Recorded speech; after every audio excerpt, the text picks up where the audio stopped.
Hello,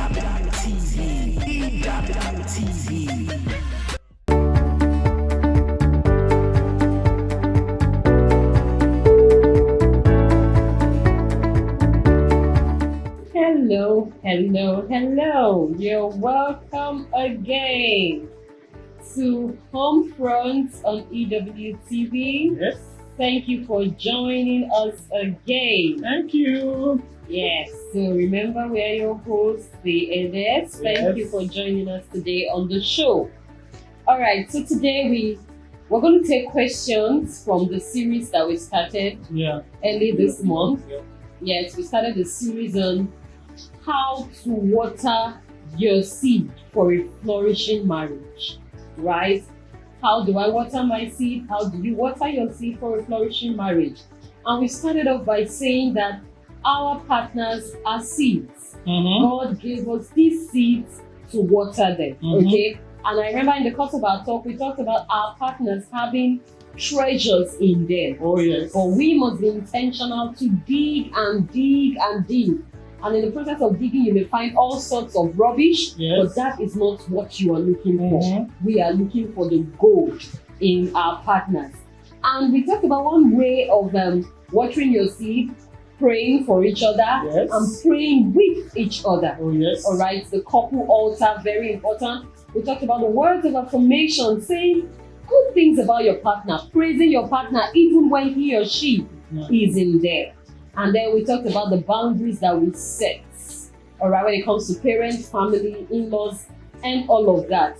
If you didn't follow us from the beginning, it's okay to go back and watch them so that you can have a glimpse of where we are coming from. Oh, yes. Okay, so for today, we are going to take questions. We have a lot of questions coming in, but we'll just take a few of them because of time. Okay, so I think I'll read out the questions and then we'll attempt to answer them. All right, the first question is talking about family, setting boundaries for family. Someone is asking, what about a situation where my family members say something negative about my spouse? Should I go ahead and tell my spouse something negative? Is it okay for me to tell my spouse? Or maybe they say, your spouse, that your husband or that your wife said, is a witch. So to say, should I go ahead and say that to my spouse?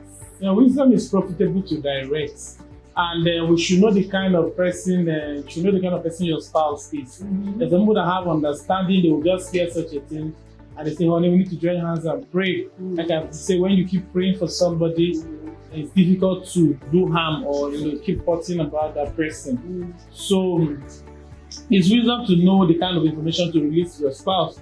That sometimes you go and tell your spouse that this is what this person say, and it ends up scattering the home, scattering the family, causing serious conflict. Your spouse may call the person and start insulting, even take it out of proportion.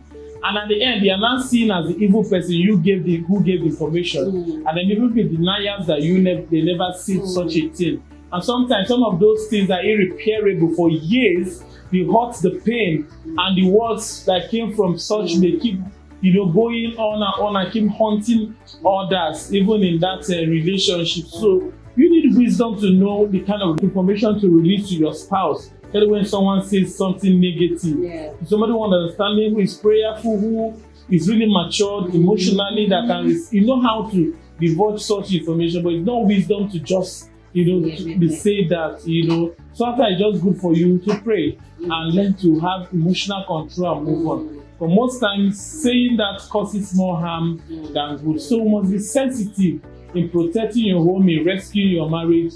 How will I be wise in order to handle conflict, to help me have a formidable marriage? Thank you. And I'll just say that this is why marriage is not for boys and girls. Oh, yes. Yes, this is part of the reason why marriage is for men and women. Oh, yes. People who have become matured and who are still maturing in their emotions. Like you said, wisdom is profitable to direct. And again, you need to, know your spouse. Before you must have married that person, you know the kind of person your spouse is. You know the temperament of your spouse. You know the things that get into your spouse, right? So you need a lot of wisdom if somebody says such a thing, you know your spouse, it may not be necessary to say it to your spouse. Like he said, very true, you can pray it over, pray it out. And again, if such a thing is said to your hearing, remember oneness.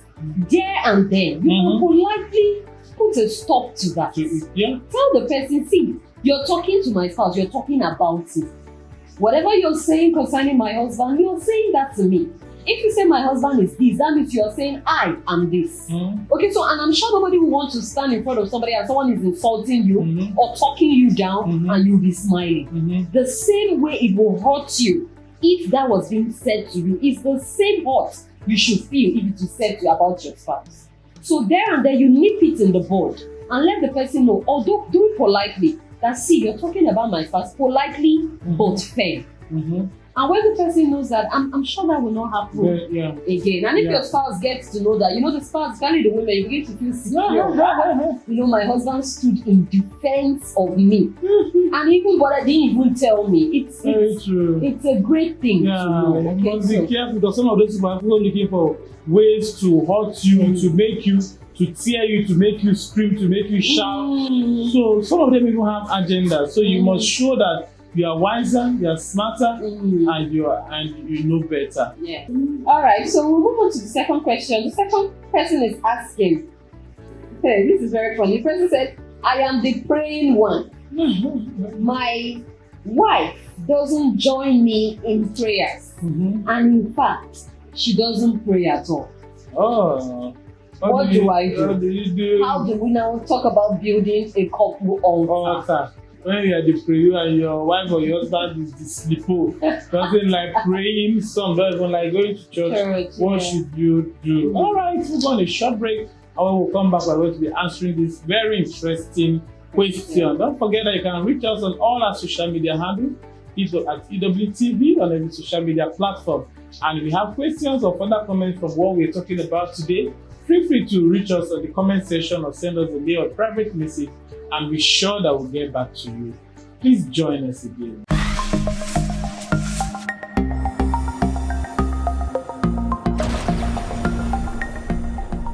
All right, welcome back. Thank you for joining us again in this edition. Welcome back from the break.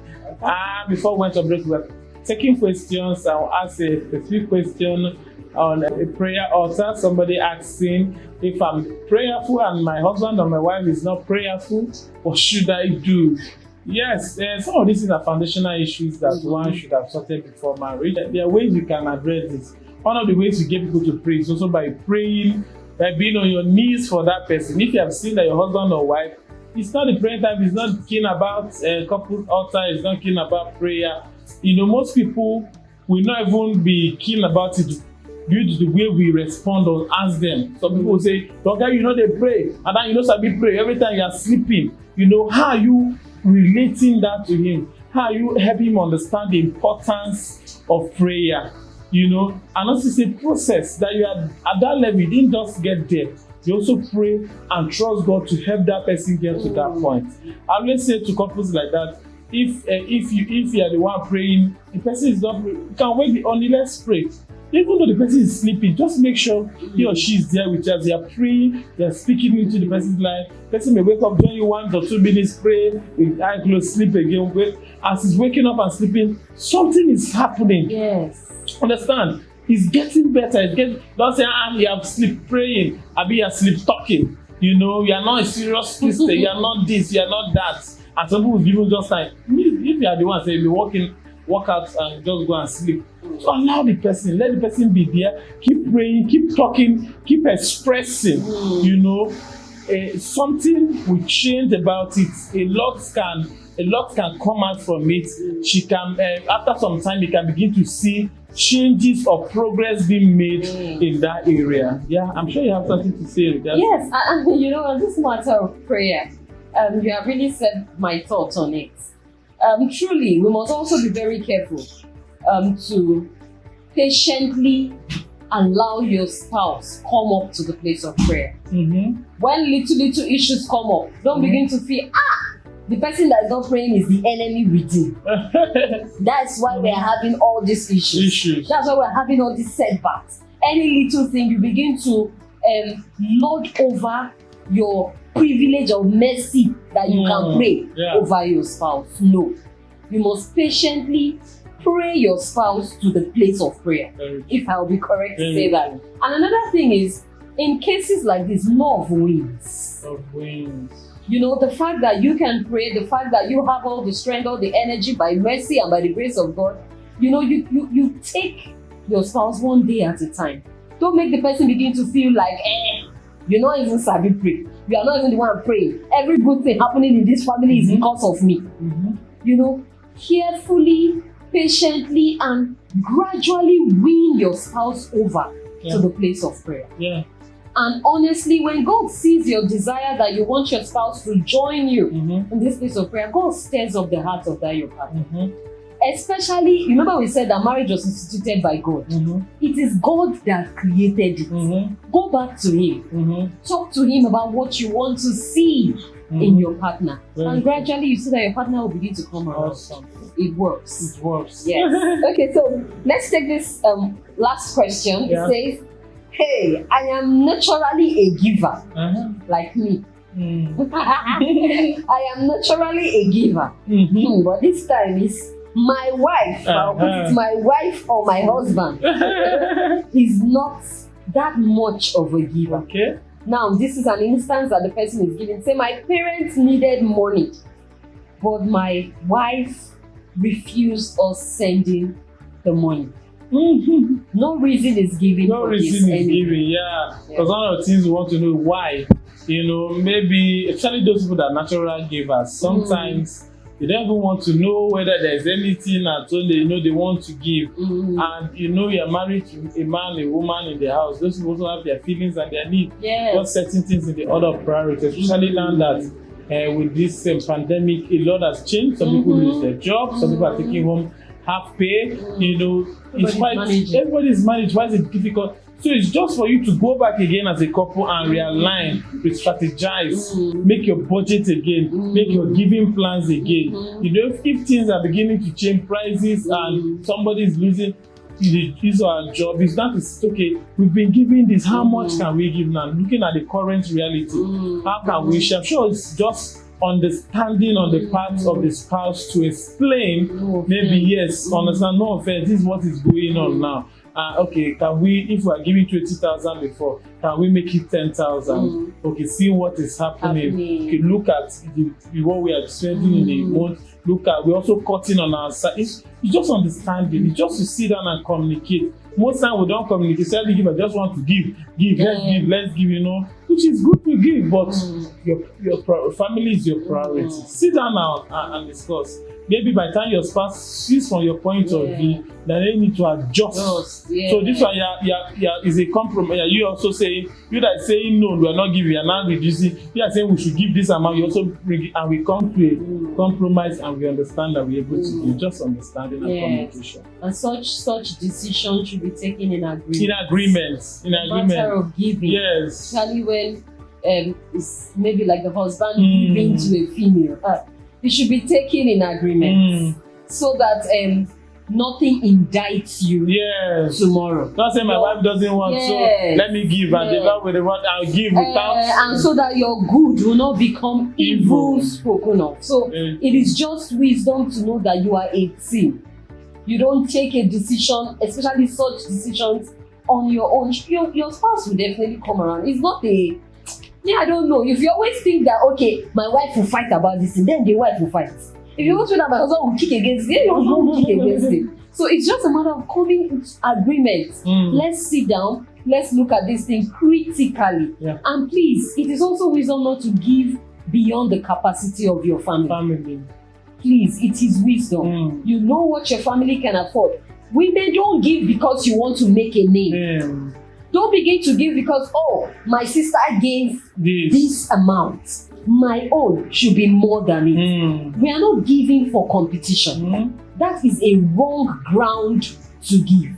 Competition is a very, very, very wrong ground to give. So don't give based on competition. Give according to the capacity and the grace of your family. And trust me, the rewards will come. Very, very true. Awesome. Especially when it comes to this family this thing. They say everybody should bring 100,000. Everybody should bring 1 million. When you know your family can't afford that, and so because you want to meet or you want to be, you can explain. Oh, this is what we have for now, and sincerely. Because some people go to loan, not to to make a name and to please others, and you put your family in jeopardy. Just act in wisdom and know what works best for you and what's within your family plan.